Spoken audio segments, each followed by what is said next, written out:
Picture this. I'm standing in my own backyard, crowbar in my hands, staring at the broken pieces of what used to be my fence. 3 weeks of after-work sweat and weekend sacrifice, now scattered like matchsticks across my grass. Margaret Stevens, our homeowner association president, stood there holding an official-looking envelope, wearing that smug smile I'd come to hate. "Mr. Collins, you built without permission. The fine is $2,500, immediately." Have you ever felt like the ground just shifted under your feet? That's exactly what happened when she said those words. Her 2 lackeys flanked her like bodyguards, Bill Morrison, the association treasurer, and some contractor I'd never seen before. Both looked uncomfortable, but not uncomfortable enough to speak up.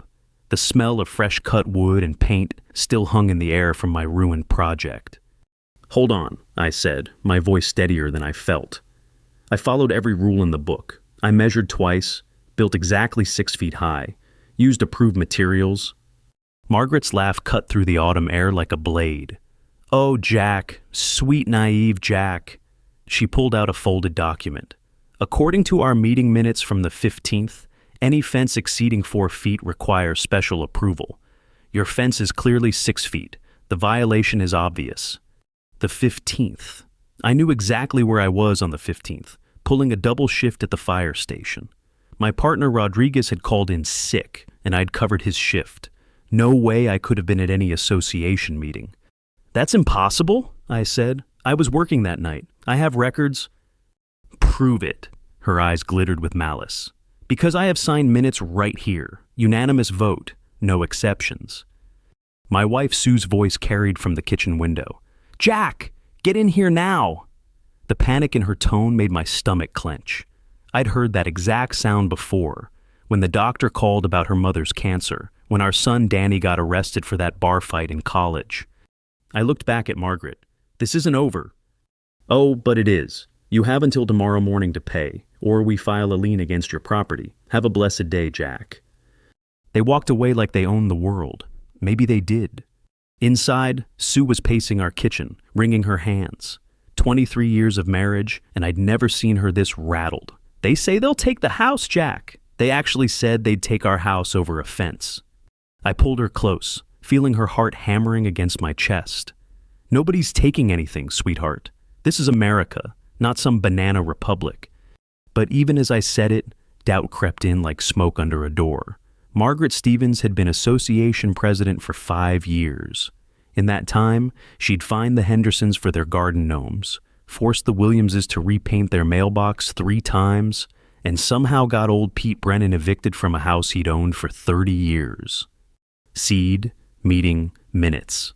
The meeting minutes bothered me, not just because I wasn't there, but because Margaret had produced them so quickly, like she'd been waiting for this exact moment. That evening, I sat in my garage, staring at the toolbox I'd used to build that fence. Every nail, every board, every measurement had been perfect. I'd even taken photos of my work, step by step. But none of that seemed to matter now. My neighbor Tony Bennett shuffled over around sunset, his old Vietnam vet cap tilted at that familiar angle. Tony had lived here longer than anyone, 42 years on Maple Street. If anyone knew the real rules, it was him. "This stinks, Jack," he said, settling onto my workbench. "I was at every association meeting this year. We never voted on fence heights, never even discussed it." "Then how does Margaret have signed minutes?" Tony's weathered face darkened. Seed, Tony, witness. Same way she got Pete Brennan's house, I'd guess. That woman's got more tricks than a street magician. The phone rang inside. Sue's voice drifted through the screen door, tense and apologetic. When she appeared a few minutes later, her face was pale. "That was Margaret," she said. She wanted to remind us that the fine increases by $500 for every day we delay. "And Jack?" Sue's voice dropped to a whisper. "She knew you were at the fire station on the 15th. She mentioned it specifically." Cold dread settled in my chest like ice water. If Margaret knew my alibi, why had she scheduled that phantom meeting for that exact night? The autumn wind rattled through my broken fence, and I realized this wasn't about homeowner association rules at all. This was war. The autumn wind rattled through my broken fence, carrying the scent of dying leaves and something that felt like betrayal. Next morning, I decided to fight fire with fire. If Margaret wanted to play by the rules, I'd learn every damn rule in the book. The association office sat in a converted strip mall between a nail salon and a tax preparer. Fitting company for what I was beginning to suspect was another form of theft. I need to see the original meeting minutes from the 15th, I told the receptionist, a tired-looking woman named Carol, who'd been there since the association started. Carol's eyes darted toward Margaret's closed office door. I'm sorry, Mr. Collins, but Mrs. Stevens said you're not allowed access to any documents while you're in violation. I'm a homeowner. I pay dues. Those are public records. Not according to Mrs. Stevens. Carol lowered her voice. Look, I feel bad about this whole mess, but I need this job. My husband's been out of work for 6 months. Behind Margaret's door, I could hear her voice, sharp and commanding. Yes, that's correct. Full lien proceedings. No, there won't be any exceptions this time. This time. Those 2 words hit me like a punch to the gut. That afternoon, I drove to the emergency association meeting Margaret had called. The community center smelled like stale coffee and floor wax. About 30 neighbors showed up, more than usual, drawn by the drama like moths to flame. Margaret stood at the front podium like a prosecutor addressing a jury. As you all know, we have a serious violation in our community. Mr. Jack Collins has willfully ignored our building regulations and refuses to pay the lawfully imposed fine. I stood up, my chair scraping against the linoleum. I'd like to see these building regulations everyone keeps talking about. You had your chance to attend the meeting where they were voted on. Margaret's smile could have cut glass. Unfortunately, some people think the rules don't apply to them. Old Tony Bennett struggled to his feet. Now hold on just a minute. I've been to every meeting this year and we never... Mr. Bennett, Margaret's voice cracked like a whip. You're out of order. The minutes are properly recorded and legally binding. But they're wrong. Tony's voice carried the authority of a man who'd faced down enemy fire in Vietnam. I was here and we never discussed fence heights. Murmurs rippled through the crowd. I saw doubt flickering in some faces, but fear in others. These people had seen what Margaret could do when crossed. Linda Hayes, who lived 3 houses down, raised her hand tentatively. Mrs. Stevens, could we maybe see those minutes, just to refresh our memories? Margaret's laugh was ice cold. Mrs. Hayes, I'm disappointed. Are you questioning the integrity of this association? Because if you're unhappy with our governance, there are other neighborhoods. The threat hung in the air like smoke. Linda's face went pale, and she looked down at her hands. 2 years ago, Linda had challenged Margaret over the landscaping requirements. Within 6 months, she'd received so many violation notices that she'd almost lost her house to legal fees. Seed, false witnesses. Margaret produced a sheet of paper with flourish. However, since Mr. Collins seems confused, I'll read the relevant section. Motion carried unanimously.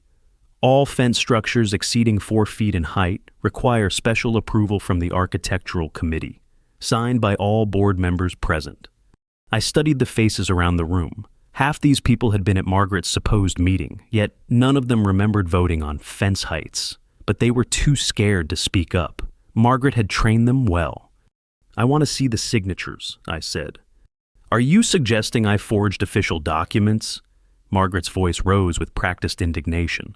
That's a serious accusation, Mr. Collins, one that could result in additional fines for harassment. The meeting dissolved into nervous whispers. People filed out quickly, avoiding eye contact with me. Only Tony lingered, his old eyes burning with anger. She's lying, Jack. I'd stake my life on it. I know, but how do we prove it? Walking to my truck, I felt the weight of 30 sets of eyes watching me through curtains and blinds.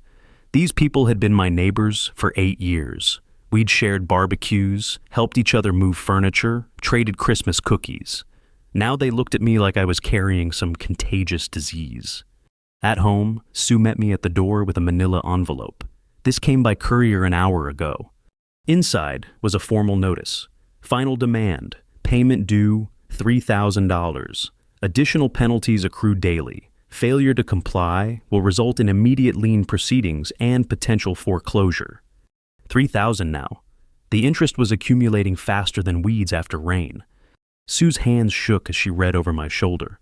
Jack, maybe we should just pay it. Take out a loan, use the emergency fund. This is getting scary. I pulled her close, breathing in the familiar scent of her vanilla perfume. Baby, if we give in now, where does it end? Next month it'll be something else. The color of our mailbox, the height of our grass, the angle of our driveway. But the house? Nobody's taking our house. But even as I said it, I wondered if I was lying to both of us. That night, I couldn't sleep.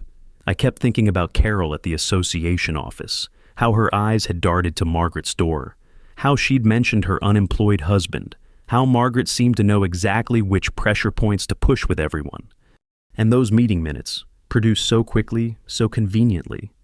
Just before dawn, it hit me. Margaret hadn't just forged those minutes. She'd planned this whole thing from the very beginning. Just before dawn, it hit me. Margaret hadn't just forged those minutes. She'd planned this whole thing from the very beginning. I needed answers, and I knew where to find them.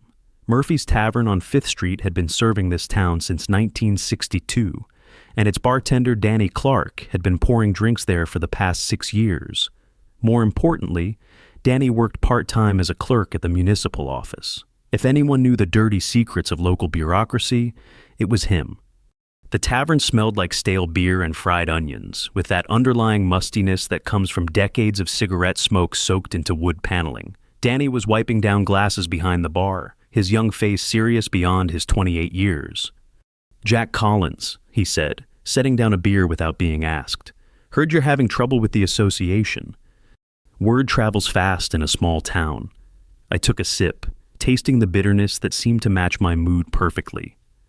"Danny, I need to ask you something, and I need you to be straight with me."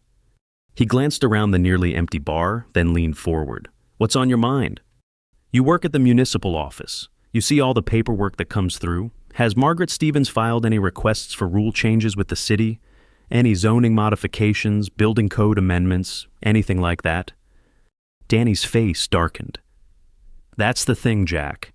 I've been thinking about your situation ever since I heard. We haven't gotten any paperwork from the association about fence regulations. Nothing. And here's what's really weird." He lowered his voice. "Margaret's husband, Robert, filed an application for a 6-foot privacy fence 3 months ago. Exact same height as yours." The beer turned to acid in my stomach.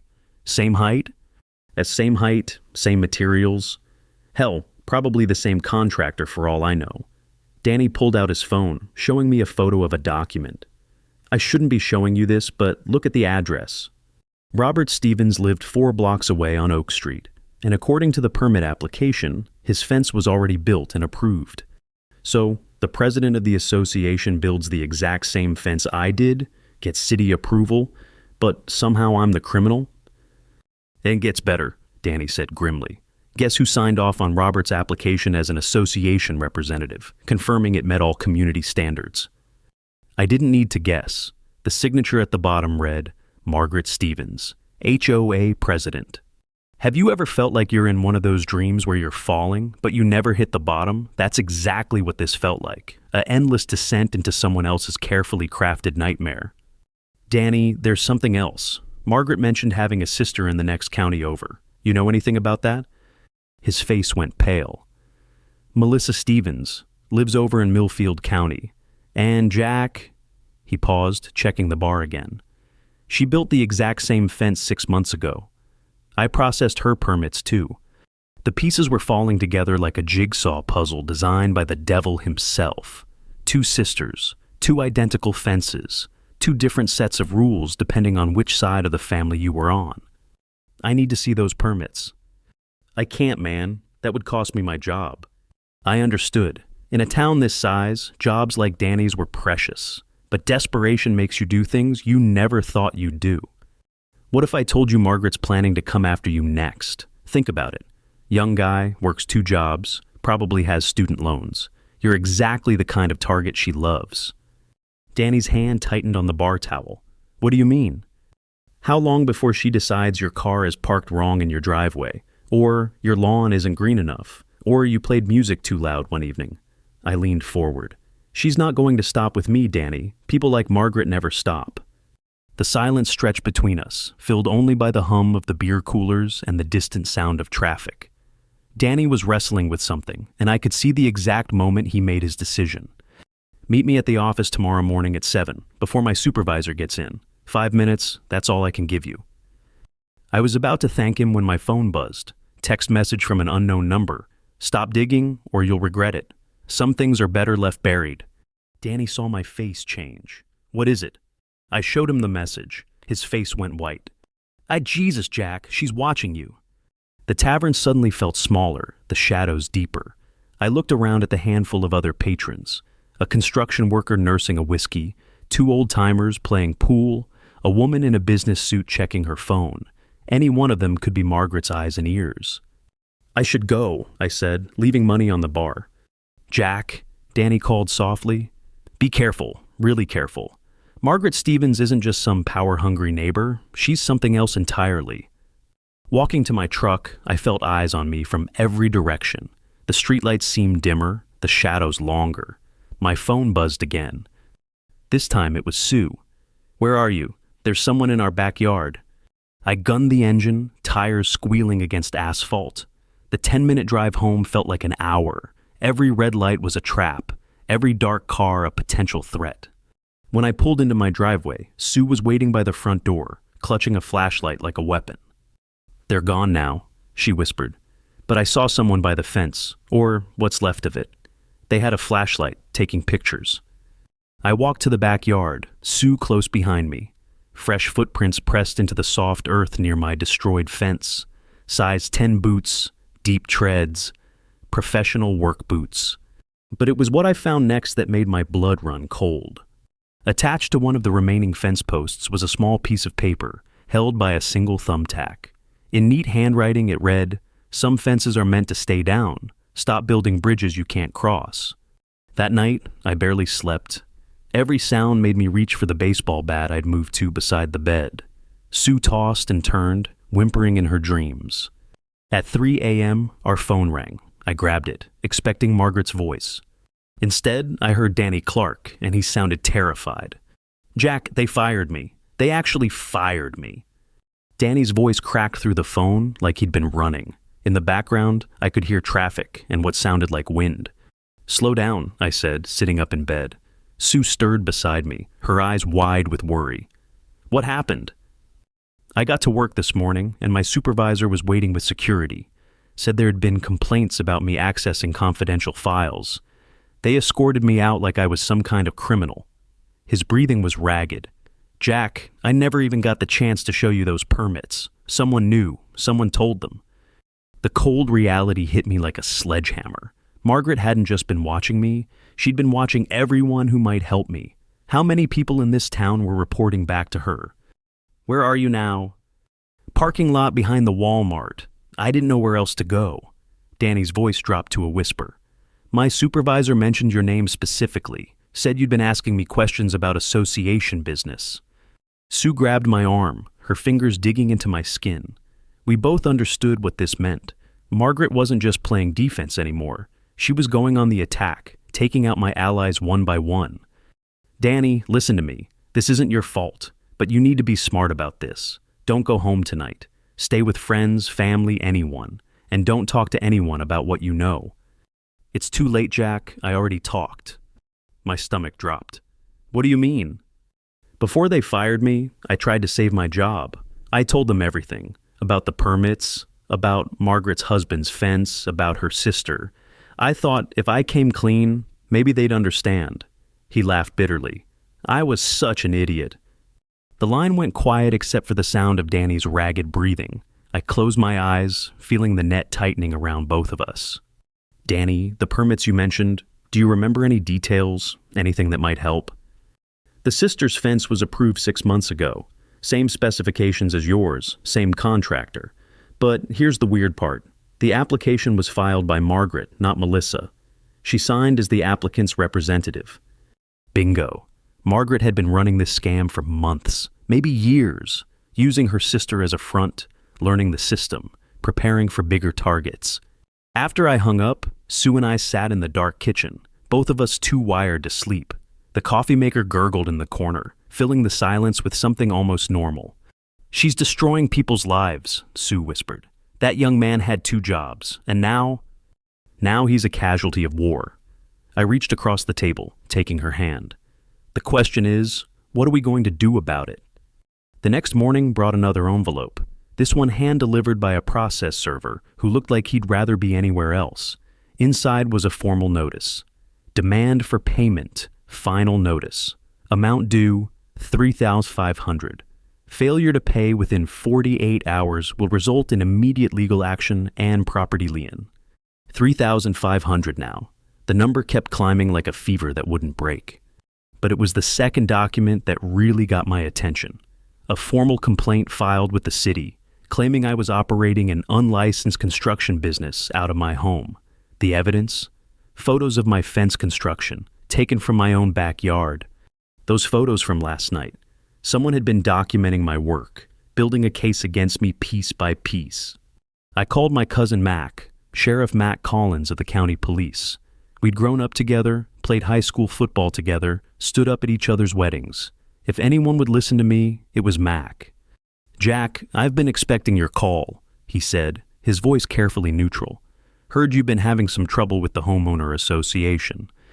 "Mac, something's not right here. This whole thing stinks like last week's fish." "Tell me what you know." I laid out everything. The phantom meeting, the forged minutes, Danny's firing, the mysterious sister with the identical fence. Mac listened without interrupting, the silence stretching between us like a taut wire. "Yeah, Jack," he said finally, "what do you know about Margaret Stevens' background?" "Not much. She moved here about 5 years ago, got elected association president almost immediately. Why?" "Because I did some checking after I heard about your situation. Margaret Stevens doesn't just have one sister. She has a twin sister named Melissa. They look so much alike that most people can't tell them apart." The puzzle pieces started rearranging themselves in my head, forming a picture I didn't like. "Mac, are you saying what I think you're saying?" "I'm saying that Melissa Stevens has been seen in our county multiple times over the past year, always around the time of major association disputes, always just before someone gets hit with massive fines or loses their property." The coffee in my stomach turned to ice. They're working together. That's my theory. Margaret handles the local politics. Melissa provides alibis and false documentation from the next county over. It's a perfect shell game. Have you ever had one of those moments where everything suddenly makes terrible sense? That's what hit me right then. The realization that I wasn't fighting one corrupt neighbor, but a sophisticated operation that had been perfected over years. "Mac, how many people have they done this to?" "I've been pulling records all morning.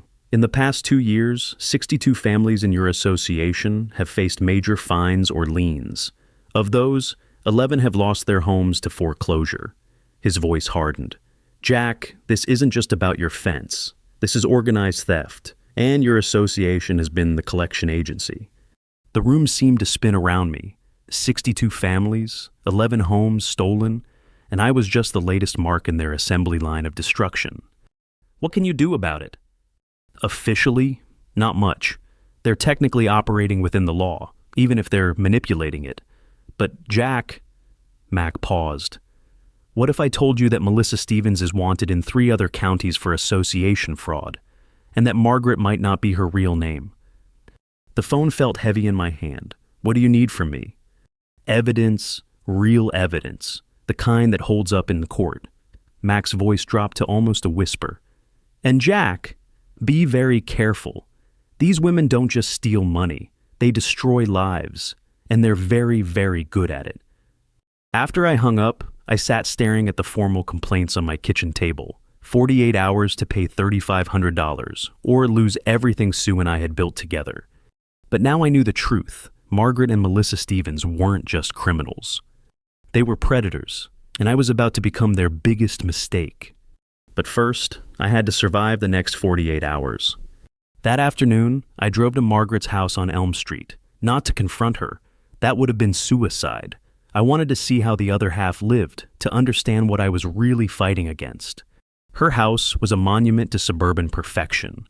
Manicured lawn, pristine flower beds, and a 6-foot privacy fence that looked exactly like the one she'd destroyed in my backyard.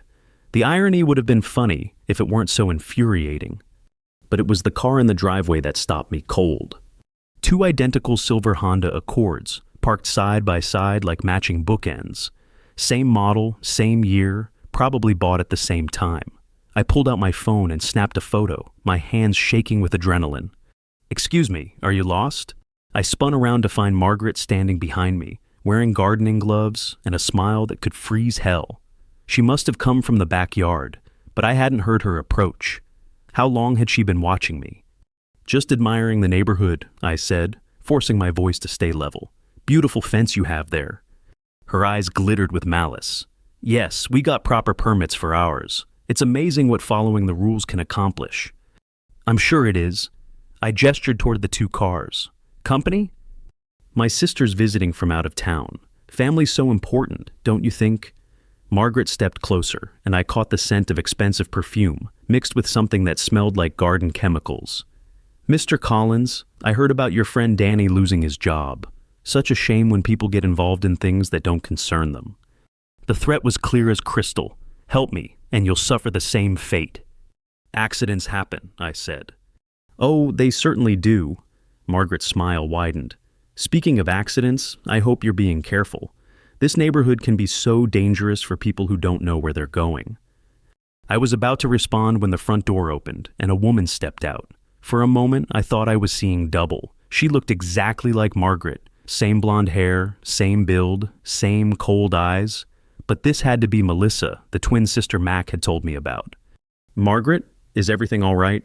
Melissa's voice was identical to her sister's, down to the fake sweetness that barely concealed the venom underneath.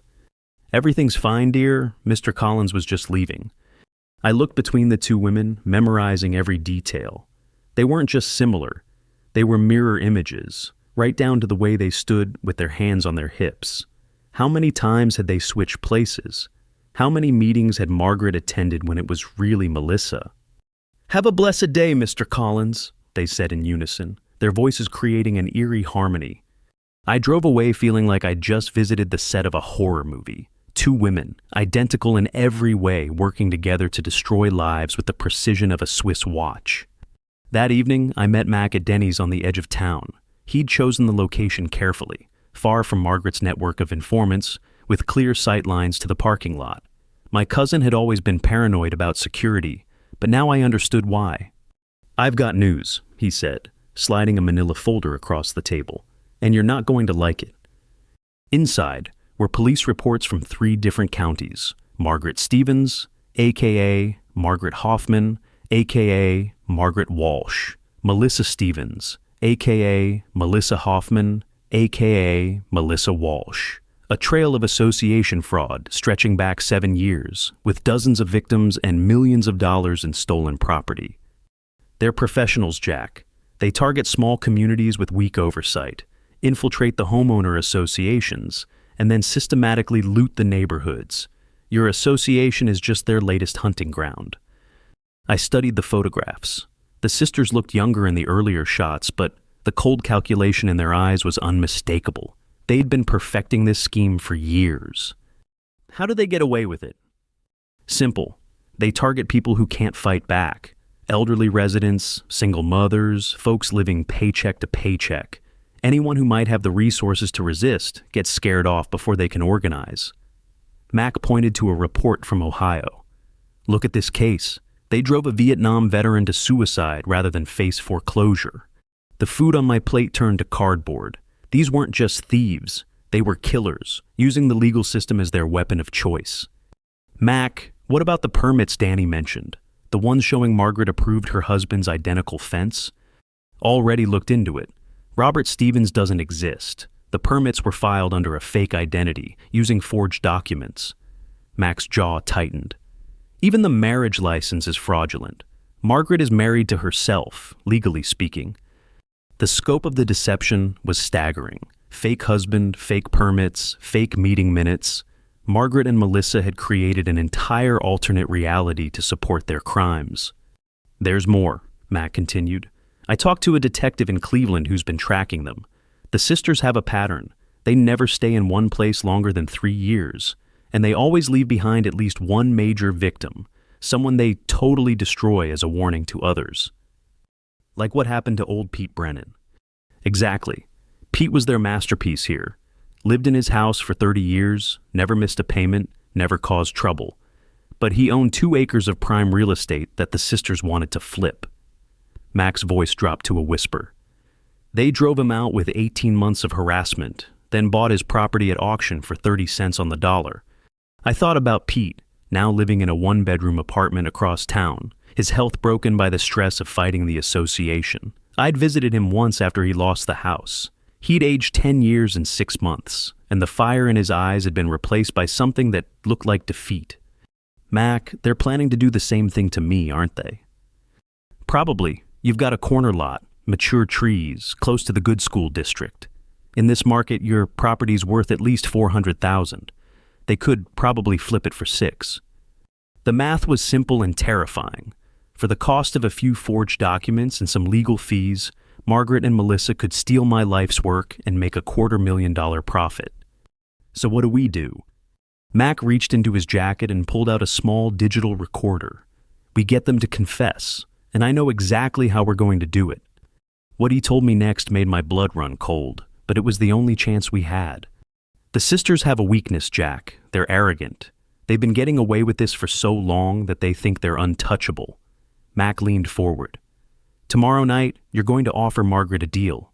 Tell her you'll pay the fine, but only if she'll meet you alone to discuss it. Make her think she's won. And then?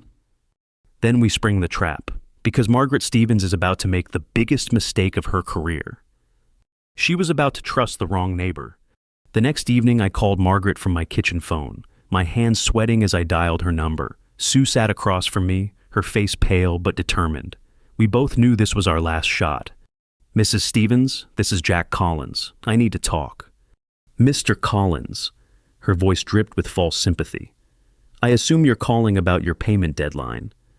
I am. Look, I'll pay the fine, all of it. But I want to meet face to face first. I need to understand how we got here. Silence stretched across the line.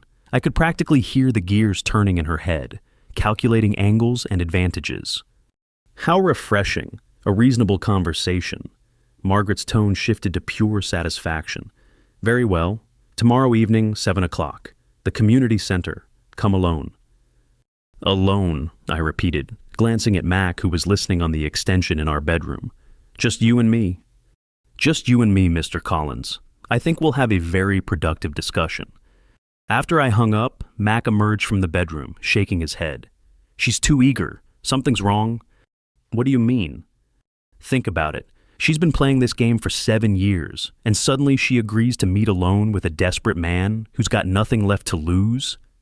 Mac paced our living room like a caged animal. She's planning something. That night, I barely slept. Every scenario ran through my head like a movie I couldn't turn off. What if Margaret brought backup? What if she'd figured out Mac was involved? What if this was just another layer of her trap? The next morning brought a final envelope. This one delivered by a courier who wouldn't meet my eyes. Inside was a foreclosure notice, pre-signed and dated for the following day. Below Margaret's signature was a handwritten note. Looking forward to our chat. M. The message was clear. Pay up tonight or lose everything tomorrow. At 6:30, I drove to the community center, the digital recorder Mac had given me hidden in my jacket pocket. The parking lot was nearly empty, just my truck and Margaret's silver Honda. But as I walked toward the building, I noticed something that made my stomach drop. There were 2 silver Hondas. Margaret was waiting inside, sitting at the same table where she'd humiliated me in front of the neighbors. She wore a navy business suit that probably cost more than my monthly mortgage payment, and her smile was sharp enough to cut glass.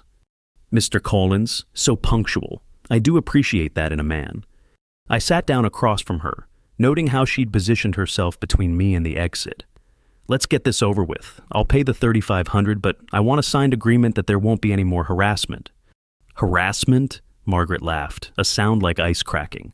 Oh, Jack, sweet naive Jack. You still don't understand what's happening here, do you? Enlighten me. She leaned forward, her eyes gleaming with predatory satisfaction. This was never about your fence. This was about your property. 2 acres of prime real estate, mature landscaping, walking distance to the elementary school. In 6 months, after we flip it, your little homestead will be worth $600,000 on the open market. The recorder in my pocket felt hot against my chest. "Keep talking, Margaret. Give me everything." So the fence was just an excuse?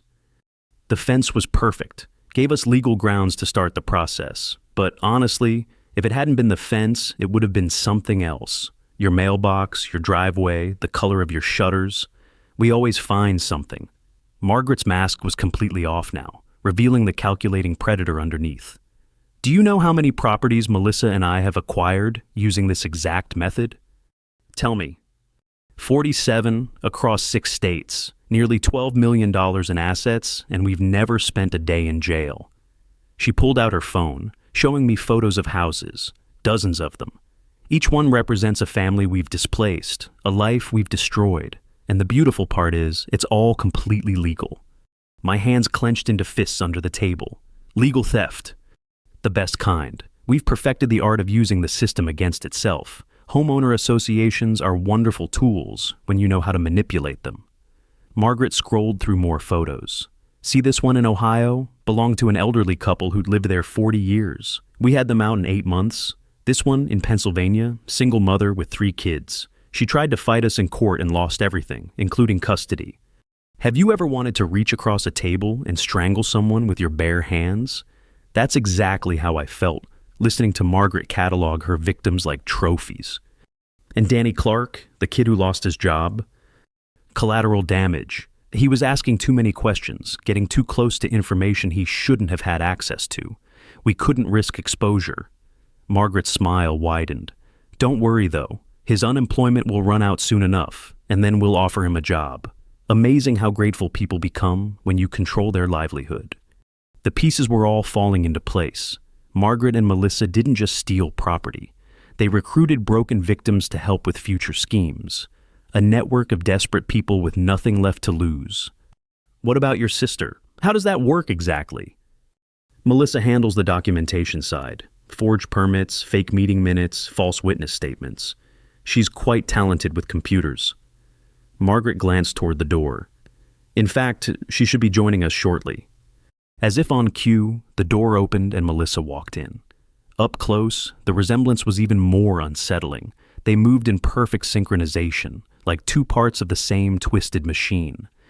"Mr. Collins," Melissa said, taking a seat beside her sister. "Margaret's told me so much about you." "I'll bet she has." "Oh, don't look so glum. You should be proud. You've lasted longer than most of our targets. Usually people cave after the first week." Melissa pulled out a tablet, showing me spreadsheets filled with names and dollar amounts. "See? You're number 48 on our list. Consider yourself special."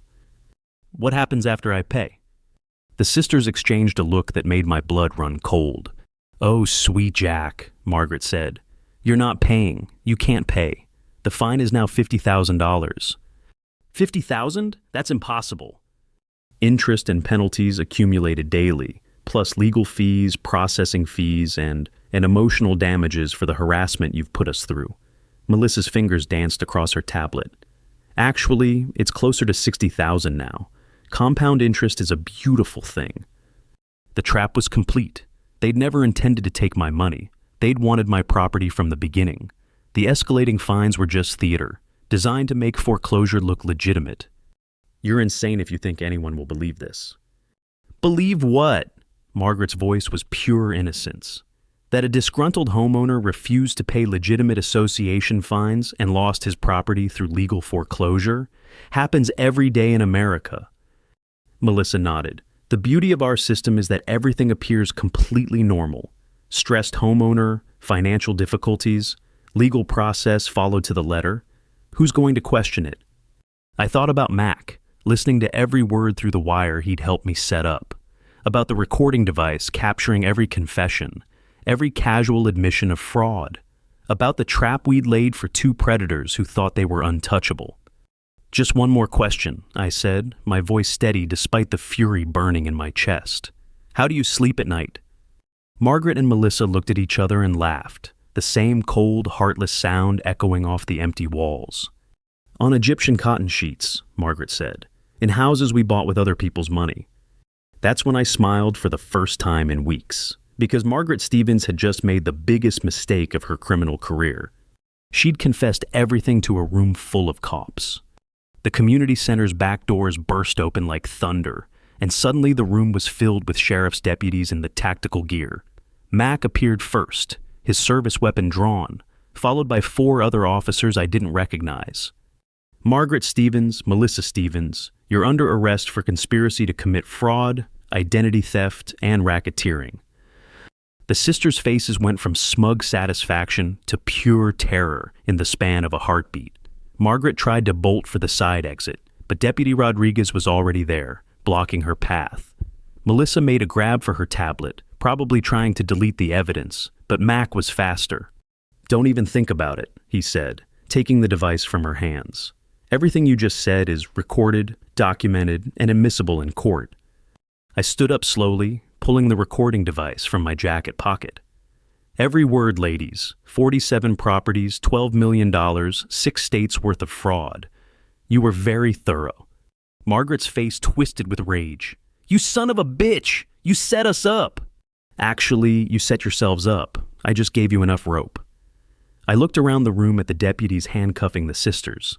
Turns out there are still a few honest cops left in this world. As they led Margaret away, she turned back to me one last time. "This isn't over, Collins. We have lawyers, connections, money. We'll be out in 6 months, and then you'll be facing federal charges in 6 different states," Mac interrupted.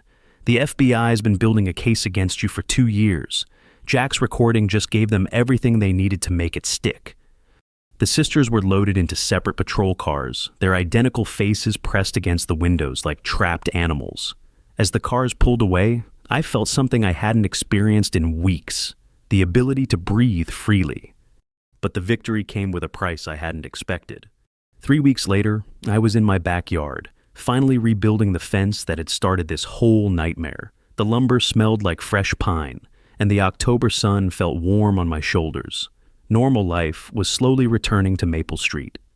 Danny Clark had gotten his job back, along with a formal apology from the city.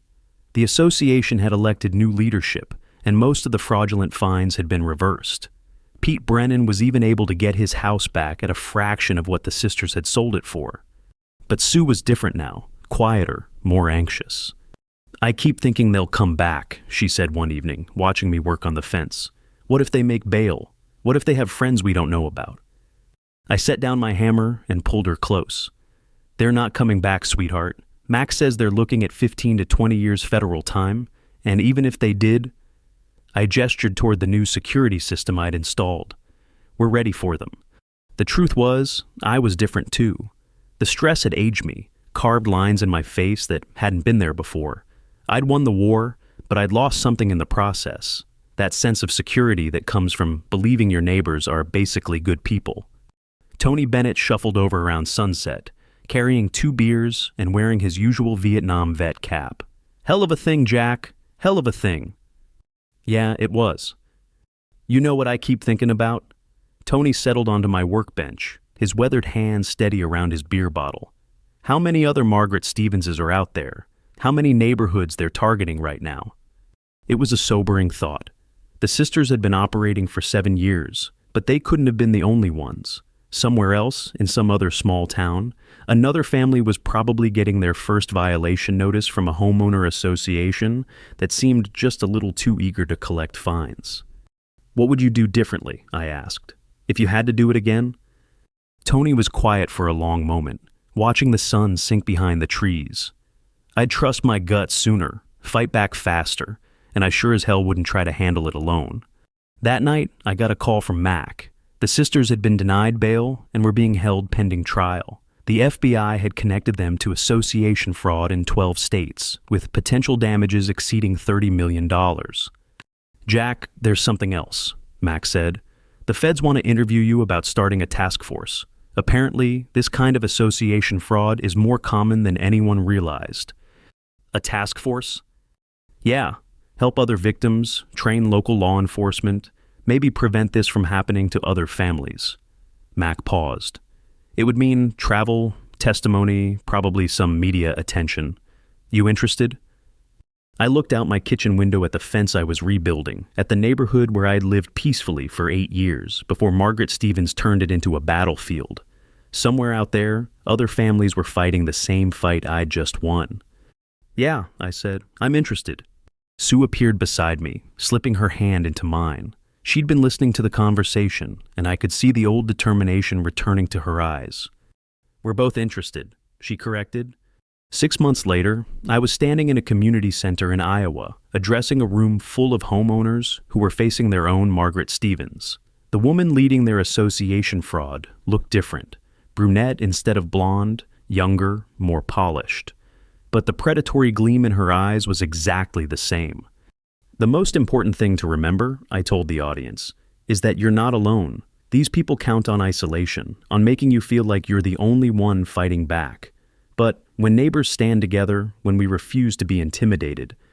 I thought about Margaret and Melissa Stevens, now serving consecutive 20-year sentences in federal prison, about the 47 families who'd gotten their properties back, about the neighborhoods that were slowly healing from the damage the sisters had caused.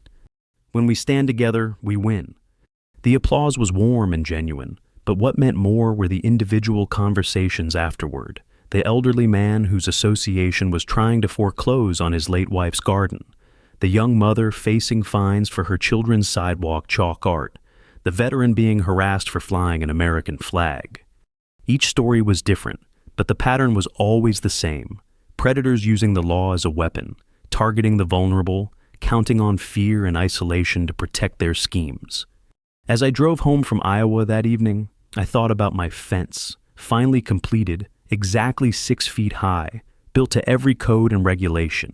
It stood straight and strong in my backyard, a monument to the principle that sometimes you have to fight for the right to build something worth protecting. Sue was waiting for me when I got home, along with a stack of letters from homeowners across the country. People who'd heard about our story, who were facing their own association battles, who needed to know they weren't alone. "Ready for the next fight?" she asked, holding up a letter from Oregon. I kissed her forehead and picked up the phone. Some fences are worth rebuilding, no matter how many times they get torn down.